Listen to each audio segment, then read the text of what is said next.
Something happened to my brother overseas. What came back wasn't him. When my younger brother returned from a year-long trip through Asia, I was the first to say it. That's not him. I'm not talking about paranoia or delusion.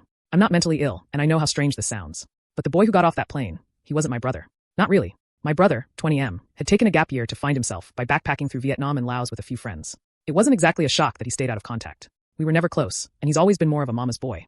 Still, my parents had to contact consulates 3 separate times during the trip, one of which involved a missing persons scare and a trafficking investigation. When he finally came home, my parents hosted a welcome dinner. I met them at the airport, but when he walked through the gate, I froze. The guy in front of us looked like someone trying to play my brother. Like a stranger who had studied photos and mannerisms, but couldn't quite get the details right. He was skinnier, shorter, maybe 2 or 3 inches off, filthy and rail-thin. This kid used to wash his hands obsessively and wouldn't touch doorknobs without a tissue. Now, he smelled like he hadn't showered in days. He barely acknowledged us. A stiff hug to mom, a weird handshake with dad, and not even a glance in my direction. The days that followed were worse. He was nocturnal, barely slept, barely ate. Locked in his room for hours, blasting music or pacing, muttering nonsense. He hadn't touched a bar of soap since he got home. My parents were terrified. I suggested police intervention. They refused. Instead, they scheduled him for psychiatric evaluation, but with public health care, the wait was too long. They were adamant we keep things quiet.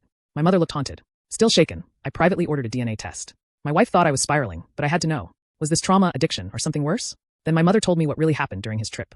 2 of the 3 consulate incidents involved the same terrifying event. My brother and 2 female friends went missing in Laos. Local authorities feared they had been trafficked. For over 2 weeks, no one knew where they were. Eventually, they resurfaced in Vietnam, but something had changed.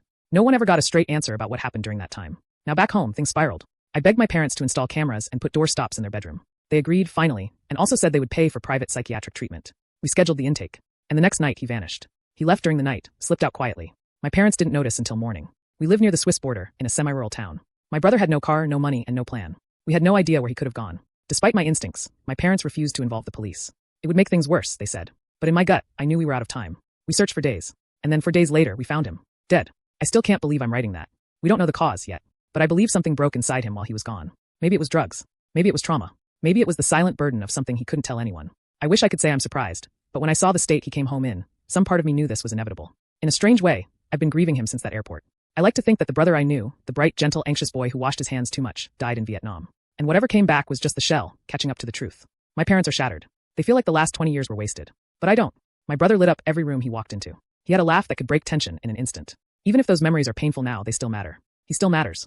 And if there's any silver lining in this devastating chapter, it's that our story helped others. One stranger messaged me after reading the posts, saying they reached out to old friends who were struggling. They were scared, but they did it anyway. If this experience saves one life, then my brother didn't die in vain. I won't be posting again. But thank you to everyone who offered support and tough love when we needed it most. You helped guide our family through the darkest moment we've ever faced. Rest easy, little brother. I hope you finally found peace.